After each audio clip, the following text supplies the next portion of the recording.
Vaata seda. Gaasipliit. A-energiaklass. Külmik. A-energiaklass. Röster. A-energiaklass.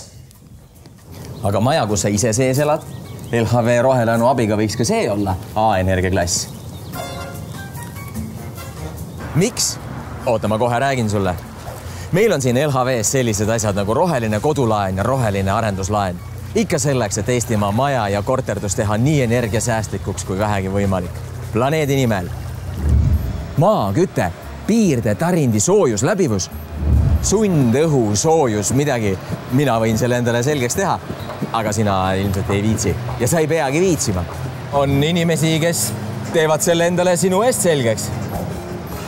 Nagu meie pangas. Ja tõenäoliselt ei ole see ka mingi eriline energiatõhususinsener. Aga nii mina kui sina oskame lugeda numbreid. Vaata seda.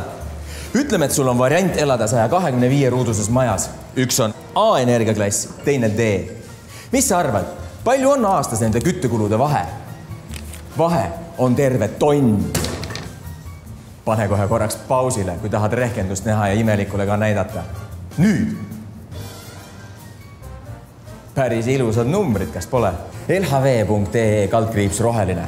Säästad oma raha, loodust, CO2 emissioone, kalasid, jääkarusid. Miks ikka veel vaatad seda ja trüki juba aadressi sisse? Liustikke, mesilasi, kaeluskilpparte, vööt, lendlejaid, lumikäpikuid, mets, sinitutlasi. Ma loen sulle juba täiesti välja mõeldud liigi nimesid ette. Puna, angerjat, come on!